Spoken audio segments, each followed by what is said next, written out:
Tem 3 inscrições, então.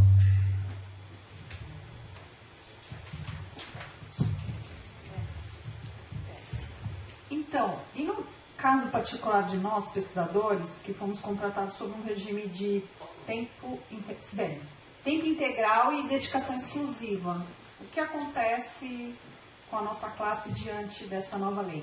Porque, assim, a princípio, os pesquisadores poderiam fazer parcerias, mas e no nosso caso, no nosso regime, que é dedicação exclusiva?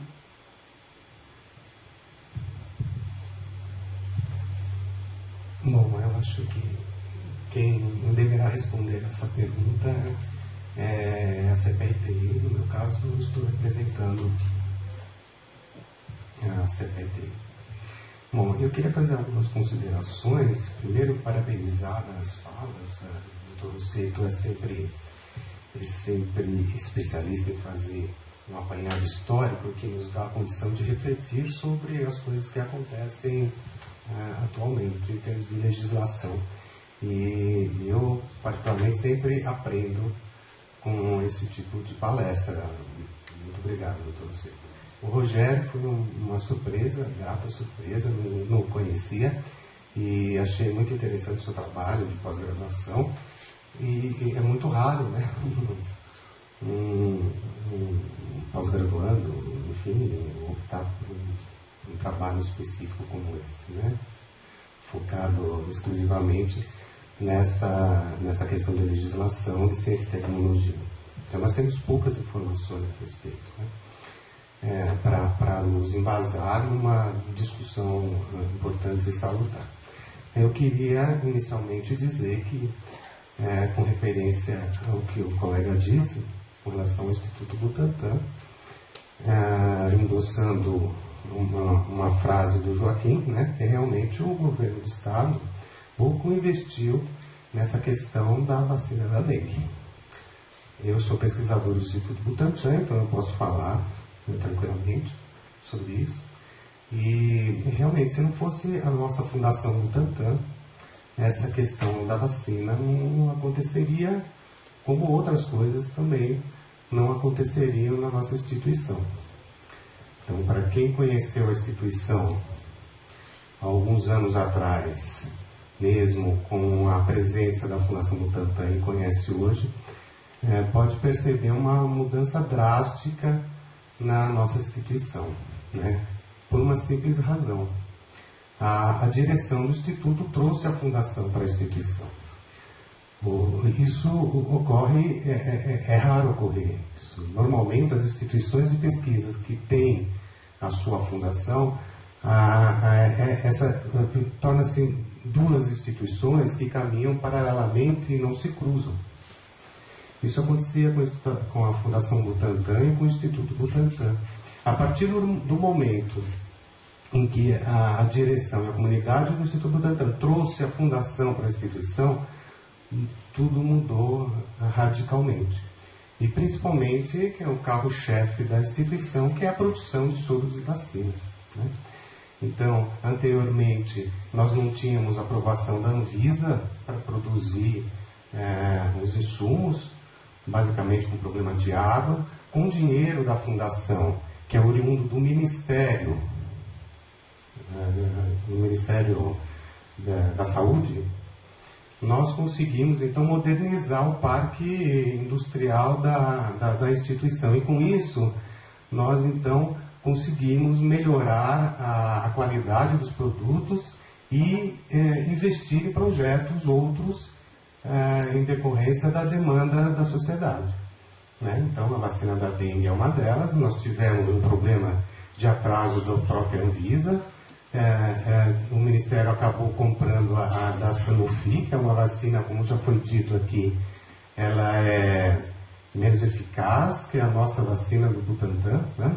Ela reconhece apenas um antígeno, enquanto que nós conseguimos reconhecer os 4 antígenos, né? Os 4 sorotipos diferentes.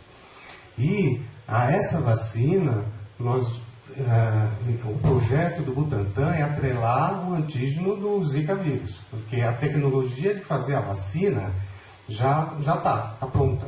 já foi desenvolvida para a vacina de dengue. Você adicionar um antígeno a essa vacina é muito mais simples. Então, muito provavelmente, a esperança é essa, que a gente consiga atrelar esse antígeno do Zika vírus e do chikungunya também. Quer dizer, fazer uma espécie de uma vacina polivalente. Além disso, nós temos um grupo de pesquisadores, por iniciativa dos pesquisadores, para estudar, para fazer um estudo terapêutico da contaminação pelo vírus Zika. Então, nós temos um grupo grande, multidisciplinar na instituição, que aí sim é fruto de trabalho exclusivo dos pesquisadores. Agora, tudo isso não acontece sem a Fundação Butantan. Então, quando eu vejo essa lei, existem os grandes riscos, né, que já foram apontados, sabidamente apontados, né, e é uma questão extremamente polêmica. E, em sendo polêmica, nós temos que discuti-la, né? Não só neste momento, mas no âmbito dos institutos de pesquisa. Eu já deixo aqui uma sugestão ao Joaquim, que organize debates como esse nas diferentes instituições de pesquisa, rapidamente, né? Eu vou dizer por que rapidamente. E para que a comunidade científica, especificamente dos pesquisadores científicos do Estado de São Paulo, tenha o conhecimento da lei, das possibilidades, dos pós e contras oriundas dessa lei, né? Aqui nós temos uma pequena parcela da comunidade, então eu acho que isso tem que ser ampliado. Agora, por que é importante essa discussão? Porque no Estado, no âmbito estadual, já está se iniciando uma discussão com respeito a essa questão, né?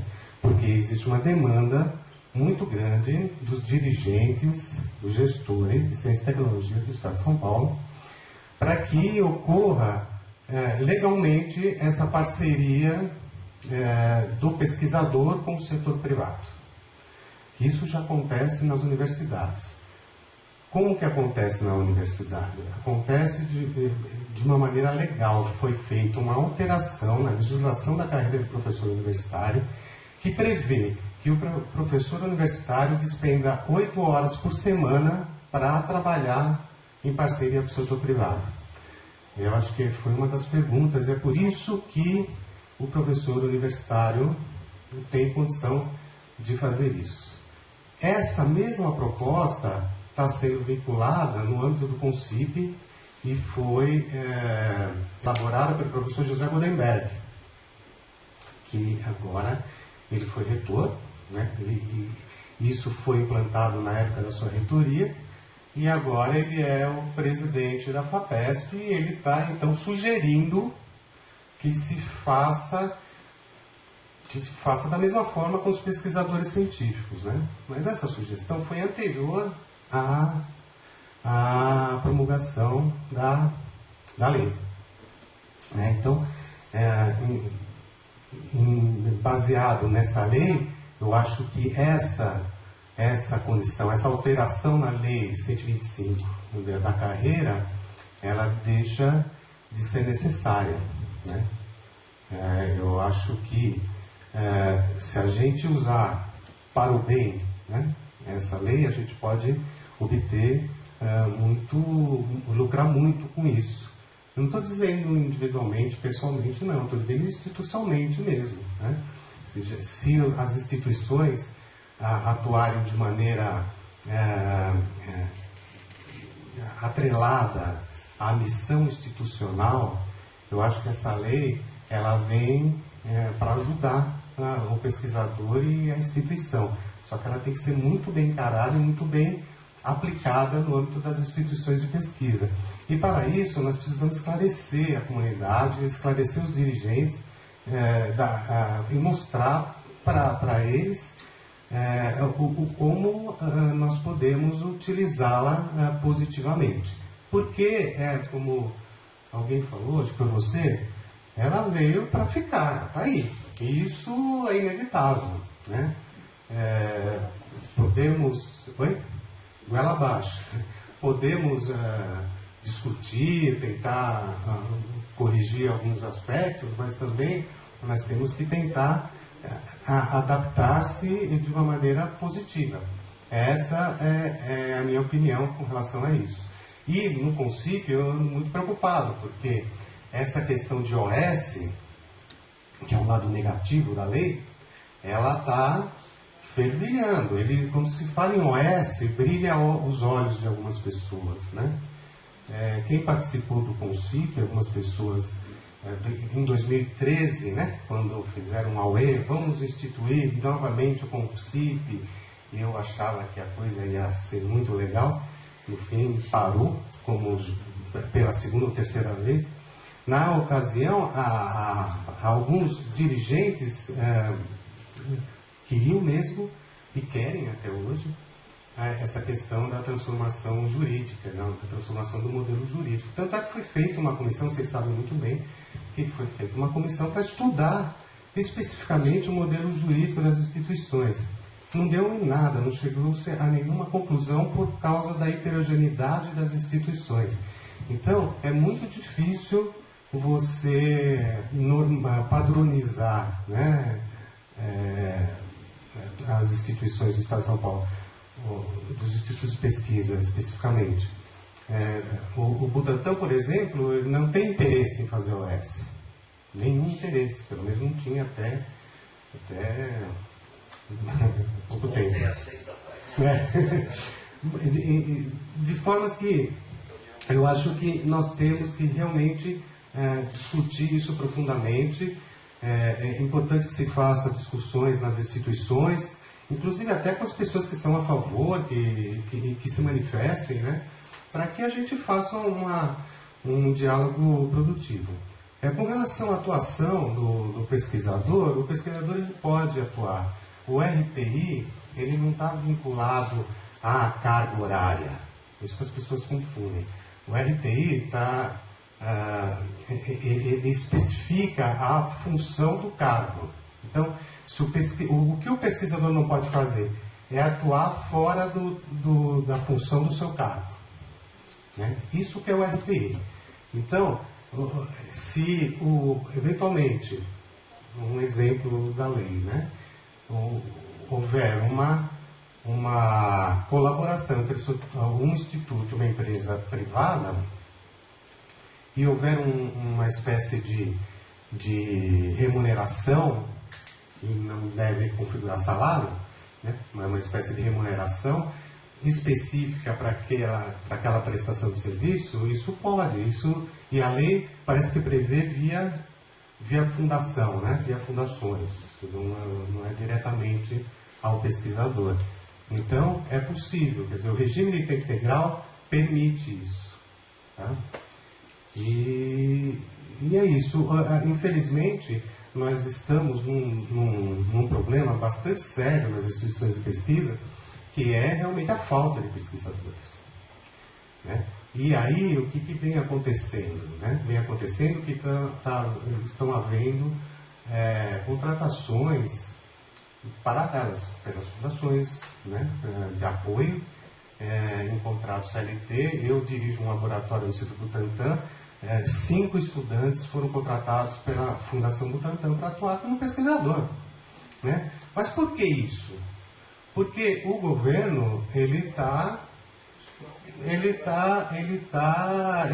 nós não sabemos o que ele quer fazer com as instituições. Então não tem concurso, né? E nós temos, eu falo isso em toda vez que eu apresento alguma coisa, nós temos em média 6 pesquisadores aposentados por mês, né? Então, a nossa população está abaixando e aqueles que conseguem contratar vão contratando por conta da deficiência. Qual é o risco? O risco é nós termos uma carreira paralela, né? Uma carreira paralela do pesquisador. Isso se a do pesquisador não extinguir por conta da falta de concurso. Isso sem falar no pessoal de apoio, de assistência à pesquisa, que também a população está diminuindo drasticamente, e aqueles institutos que têm condição de contratar via CLT, estão contratando, que precisa pôr gente lá. Então, isso é uma coisa importante que eu gostaria de alertar também. Muito obrigado.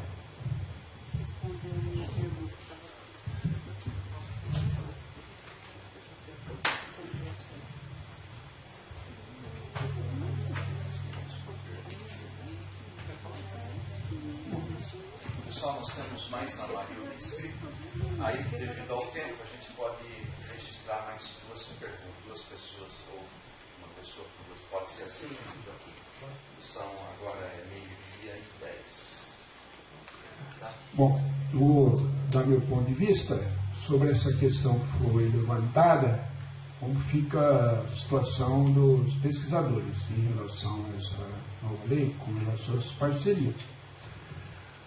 Da forma que eu vejo, o governo, cada governo estadual agora vai fazer a sua lei estadual. E o governo do Estado de São Paulo, no projeto de lei que ele vai encaminhar à Assembleia Legislativa sobre isso, ele tem que definir esse aspecto. Ele tem que dizer o que acontece com os pesquisadores científicos, engenheiros de IDP, essas coisas. Como fica? Se ele está autorizado, se ele não está. A lei tem que definir isso aí. A lei estadual tem que definir isso aí. Porque nós somos funcionários estaduais. Nós não podemos ser regidos por uma lei federal, a minha visão. Tem que ter uma lei estadual. Né? A própria lei federal, essa lei que foi sancionada, ela diz isso. Né? Cada estado vai legislar. Então é isso que eu penso. Nós temos que ver o que a lei estadual vai dizer. Eu acho que vai autorizar. Né? Mas é futurologia isso aí. Né? Dependemos da edição de uma lei estadual para saber realmente como vai ficar.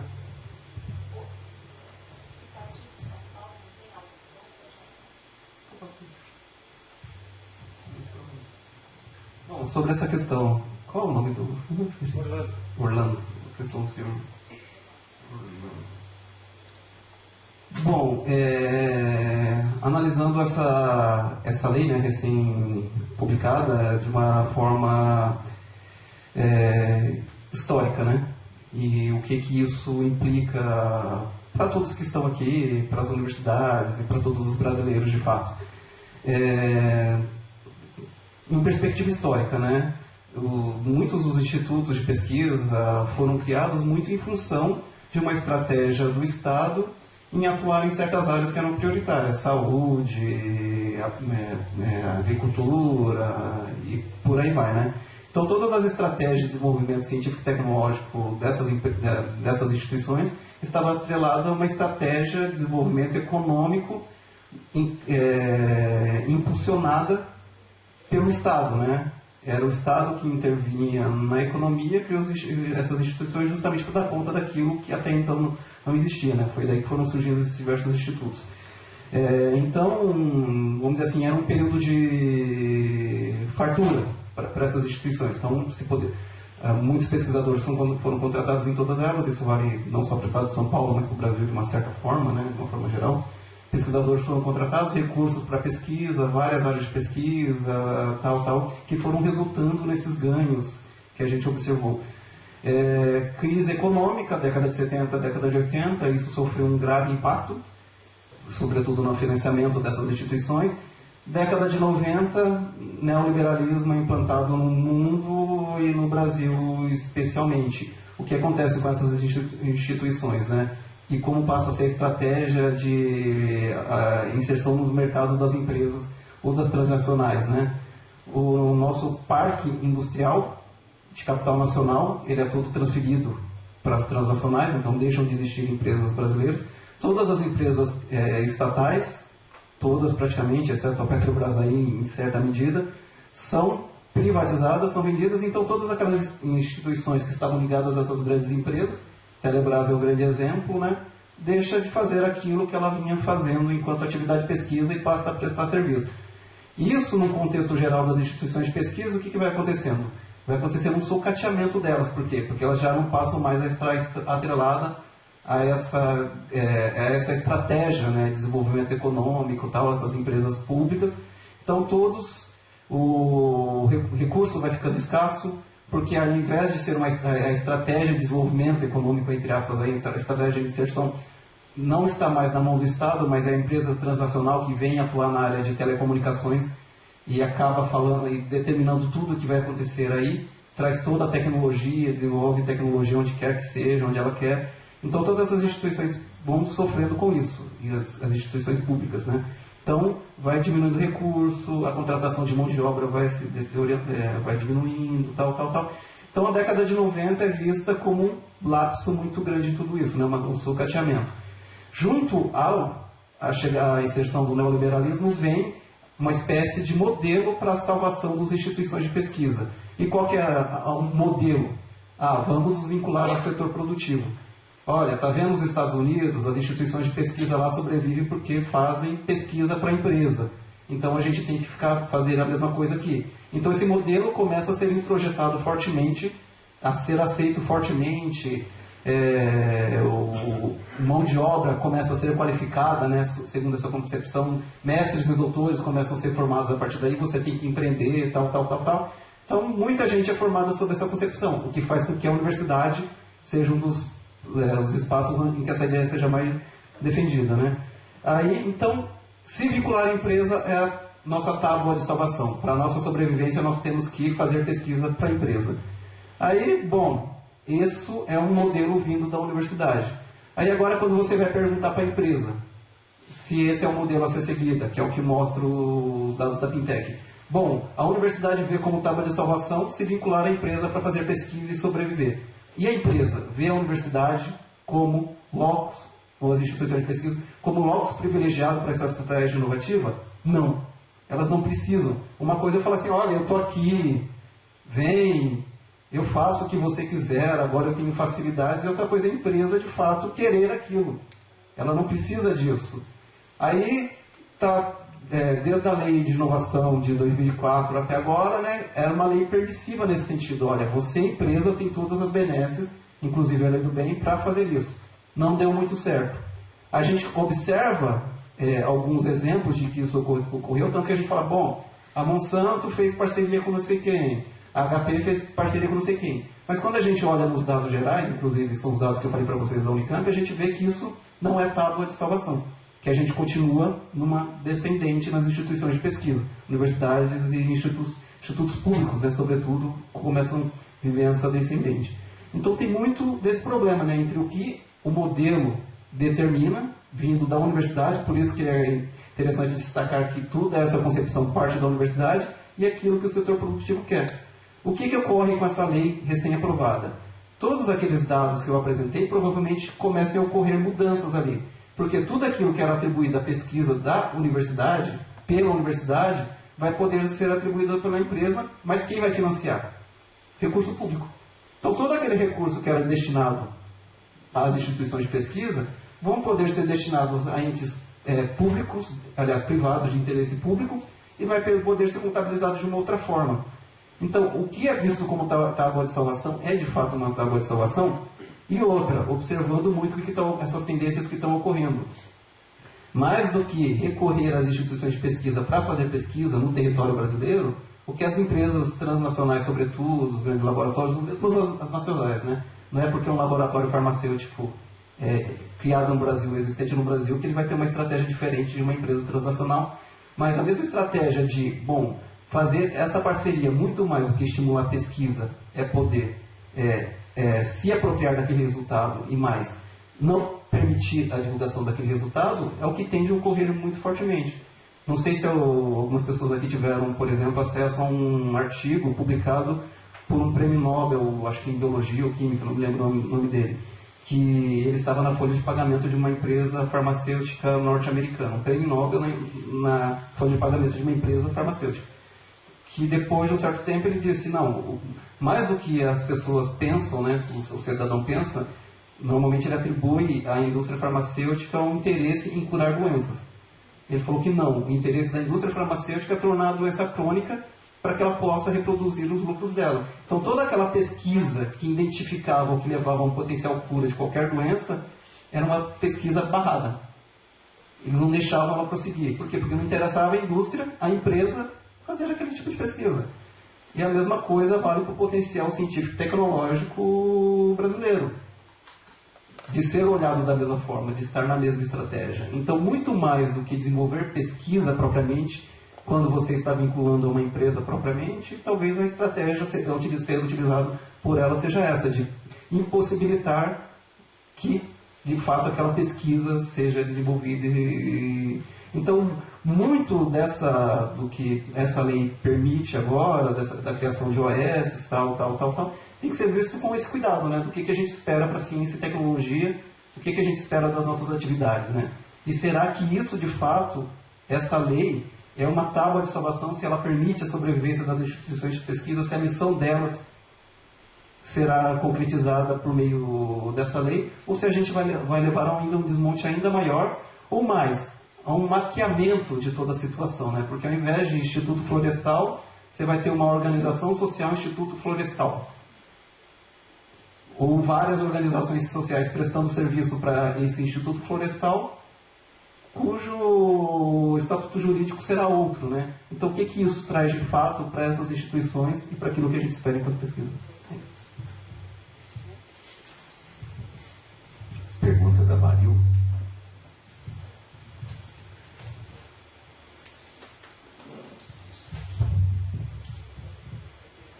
Eu queria saber se, em termos de estratégia, poderíamos acionar o Ministério Público através da PQC, uma vez que existe uma falha na legislação, através do artigo 37, que o Rosseto mencionou.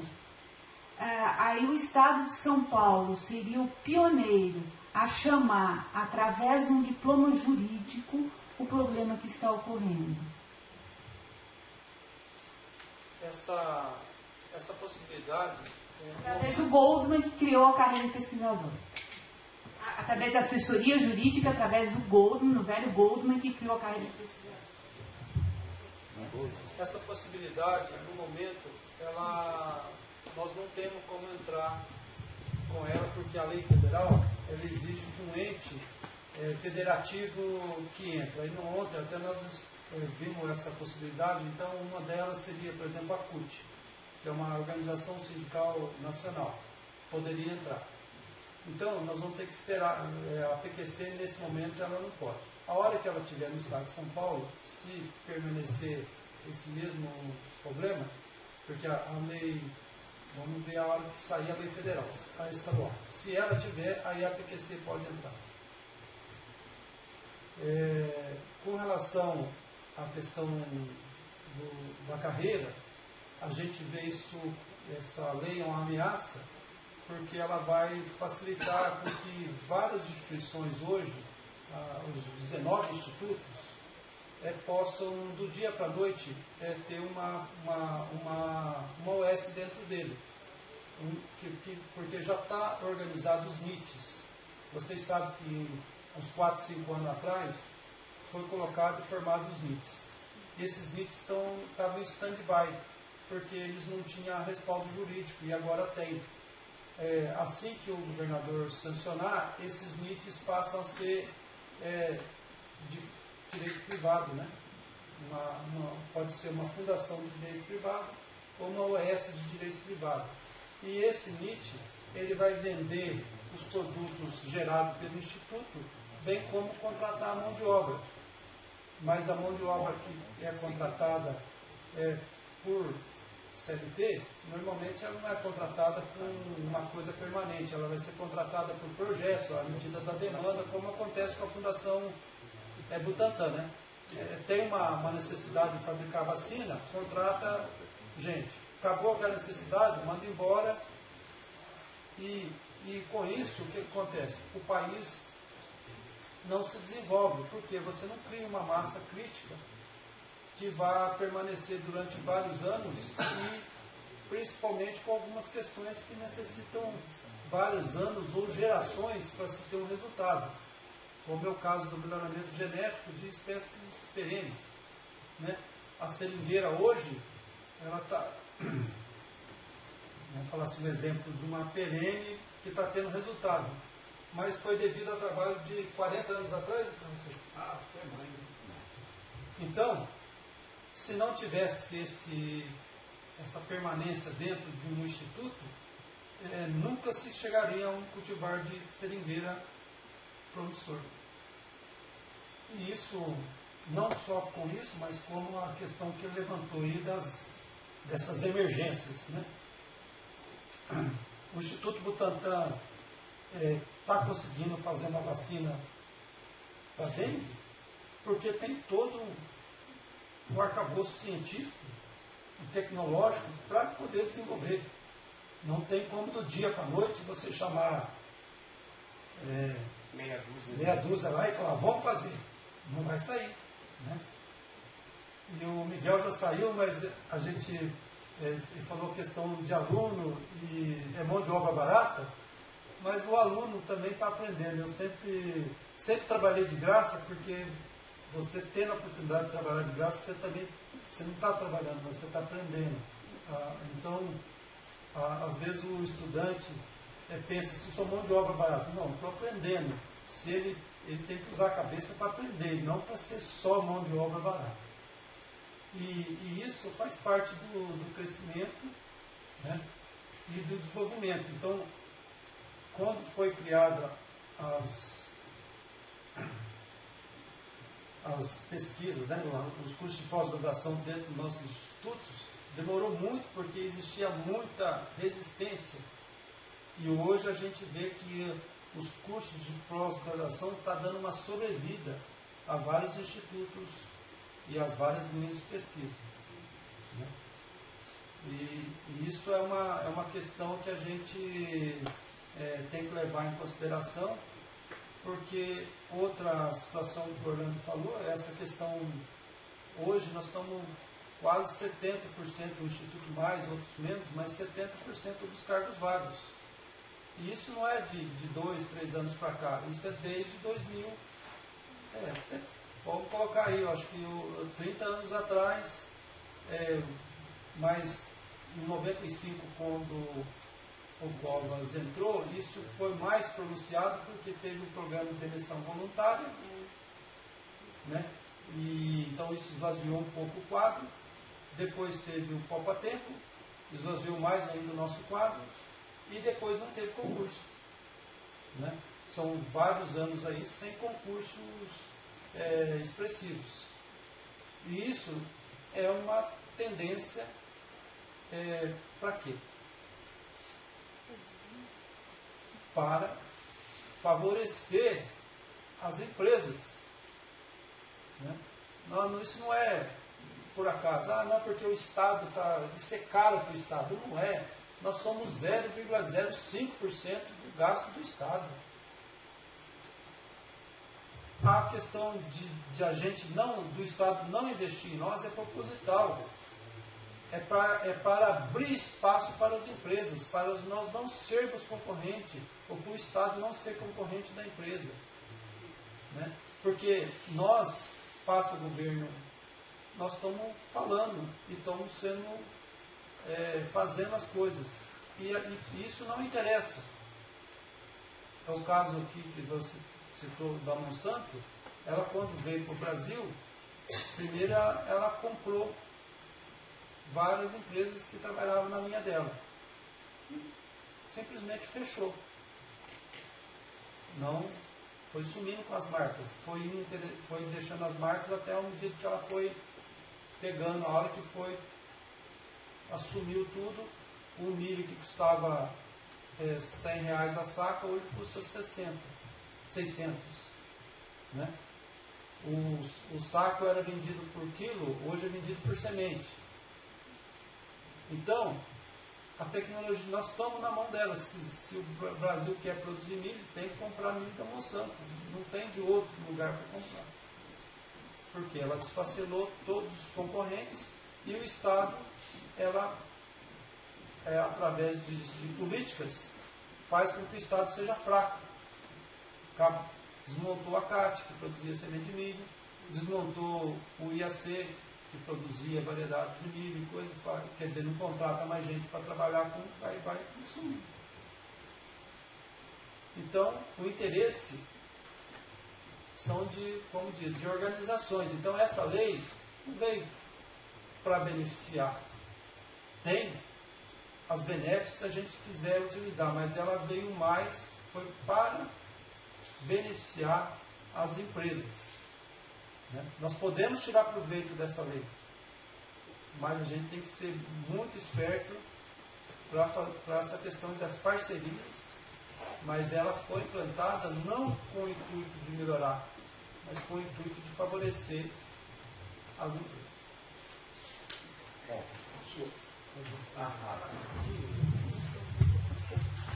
Tem uma questão que eu queria comentar, relatar um fato realmente. Quando eu estava fazendo pós-doutorado nos Estados Unidos, em 82, na Universidade Estadual de Iowa, eu fui convidado para um almoço. Então não existe esse ditado popular que não existe convite gratuito, né? De fato, eu fiquei 20 ou 30 minutos comendo, e quem me convidou foi um gerente de uma internacional, de uma dessas grandes produtoras de semente. Né? Bom, eu tive que... Foi o pior almoço, um dos piores almoços que eu tive na minha vida, é por isso que eu não esqueço. Né? Eu tive que ficar 20 ou 30 minutos ouvindo, era um indiano. Né? Mas era gerente internacional de uma dessas empresas de sementeira poderosas. Né? Dizendo para mim, aquele milho fedido que vocês têm, stick corn, eu lembrei a expressão que ele usava, né? Um milho péssimo, fedido, né? Ele usava a expressão stick corn, mas de preço barato. Isso impede a gente de fornecer o nosso milho muito bom para os agricultores. Estão prejudicando os agricultores com essa política de vender semente barata. Você não pode fazer isso, não é função de vocês fazer isso. Na verdade, ele queria me convencer a parar de que o Estado não deveria vender semente, né, a preço barato. Mas justamente é essa a função do Estado. É essa a função do Estado. Mas o setor produtivo, sementeiro, eles não querem a competição do Estado, eles não querem nenhuma competição. Eles querem ficar sem competição para poder elevar o preço da semente, que é insumo, mas se você eleva o preço do insumo, você acaba com o lucro do agricultor. Então, o Estado tem que ter uma política, a pesquisa do Estado, de reduzir custo do agricultor. Tem que ser uma programação, né, agressiva para reduzir custo. E isso significa reduzir custo de semente. Como os Estados Unidos, que é um país que eu admiro muito, e isso não é demagogia eu falar isso, eu admiro muito os Estados Unidos.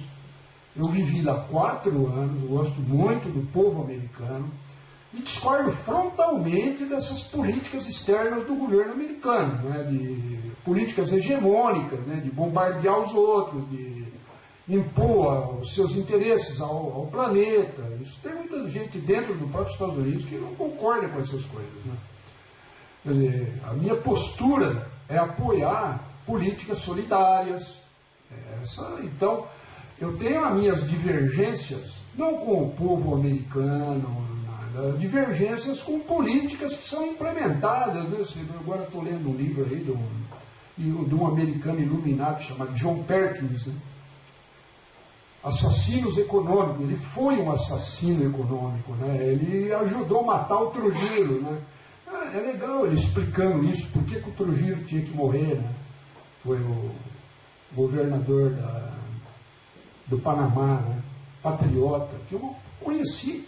Eu fui num congresso lá e passou do meu lado. Eu falei, grande Trujillo, falou, andava livremente no meio do povo. Ele foi assassinado. Para implementar essas políticas externas, o governo americano não queria ceder o canal do Panamá. Ele estava vencendo o prazo. E o Trujillo não queria dar continuidade ao acordo. Ele queria que o canal ficasse para os panamenhos. E ele morreu por causa disso. Certo?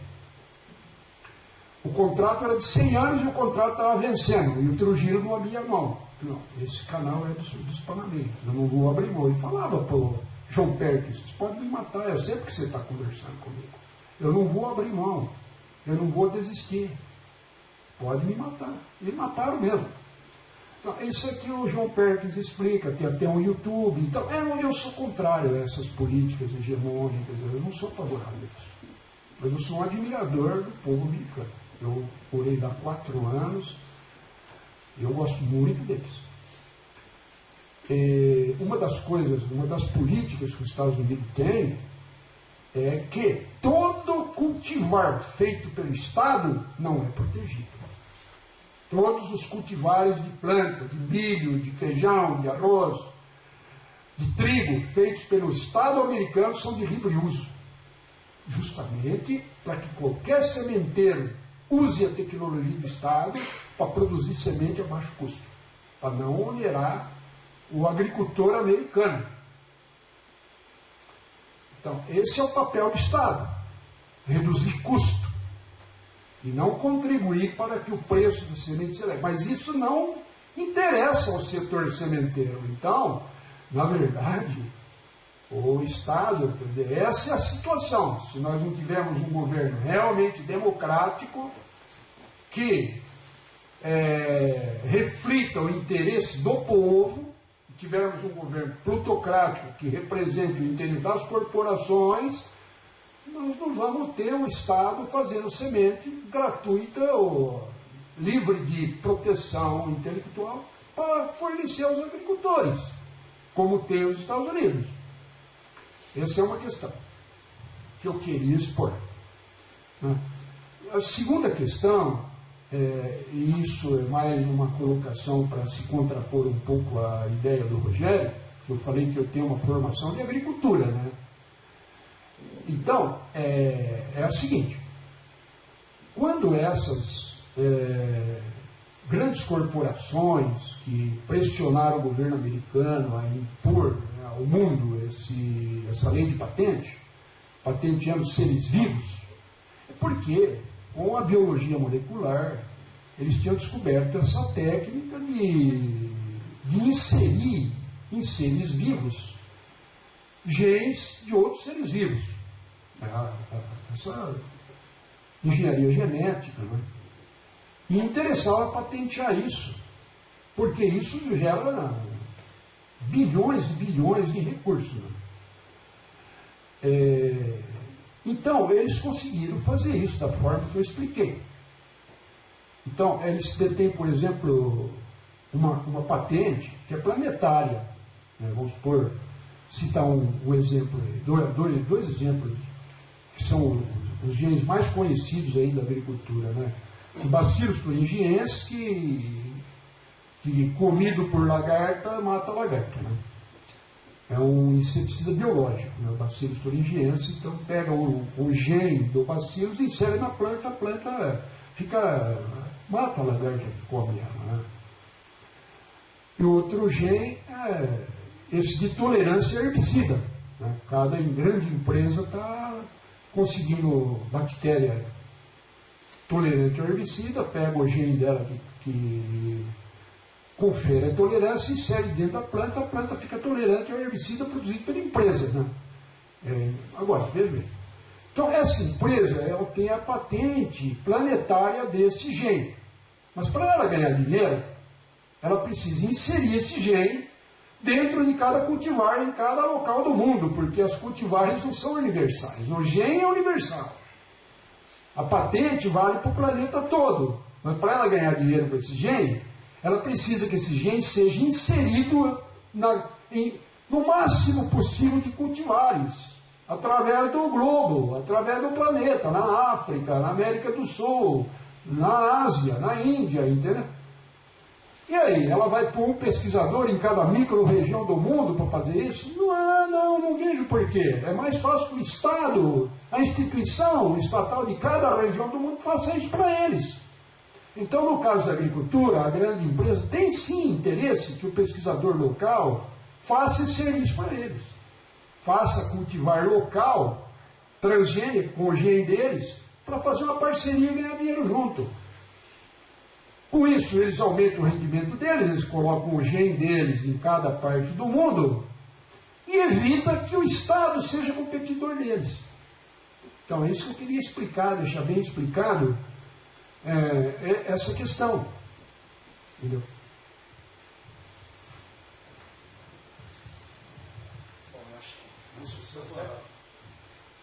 Então, Joaquim, uma questão prática, foi a sugestão do Orlando, né, da PQC, promover esses debates, reunindo os institutos de pesquisa, primeiro para conhecimento, né, de discussão dessa nova lei, né, e para que a gente se antecipe a esse projeto de lei do governo, né, que quando ele vier, a gente já está amadurecido na discussão. A gente poder, e não... e também assim, se a gente conseguir perceber a origem desse projeto de lei e participar, né? Mas a gente, pelo menos a gente vai estar amadurecido na discussão, né? Não pego de surpresa aí com aquelas votações que a gente conhece, né? Entra na pauta, vota amanhã, a gente consegue se mobilizar e... Né? Isso é importante, essa sugestão. A ideia é justamente essa, que se faça as discussões das instituições, em todas elas, né, se for possível, para que crie-se uma mentalidade questionável, né? Porque analisar essa lei e a gente não só tomar conhecimento, mas a gente criar subsídios para interferir com aquela que virá do Estado, né? Então, eu acho isso extremamente importante. Não adianta também a gente fazer reuniões, discutir e não deliberar ações e não elaborar propostas para que a lei estadual seja pelo menos o mínimo condizente com as nossas expectativas, né? Com as expectativas dos institutos de pesquisa do Estado. Então, eu acho que isso é extremamente importante e tem que ser feito rapidamente, porque eu estou vislumbrando que a coisa se já não está pronta, ela está em vias de ser. Então, e perceber, né, perceber a movimentação do governo, né? Como já veio essa iniciativa lá da Secretaria de... assim, ficar atento e perceber essa movimentação do governo e se inserir para participar do processo. Bem, então eu acho que a gente já fez uma assembleia, né, para tratar desse assunto, foi 1º de novembro, e agora, dia 16, a gente também teve o apoio da Assembleia para continuar o movimento agora em favor da ciência pública, da pesquisa pública. Então, com esse apoio da Assembleia, nós estamos assim, aptos, né, a poder fazer esse movimento e a gente vai então tentar organizar o mais rápido possível uma reunião em cada instituto, ou pelo menos em grupos de institutos. Pela proximidade, às vezes alguns, talvez a gente faça 2, 3 institutos juntos. Mas a gente vai tentar fazer isso sim. Vamos tentar? Não. Nós vamos fazer.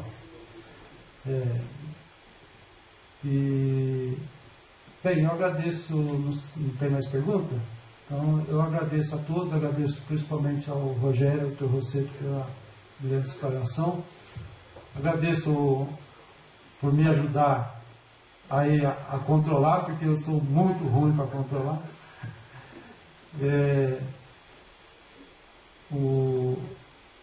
E também que a gente saia daqui consciente e que a gente seja um agente ativo nesse processo, né? Que a gente não vá para casa tranquilo. Tá bom? Esse é o pedido aí. E vamos ficar atentos e pensantes. Obrigado.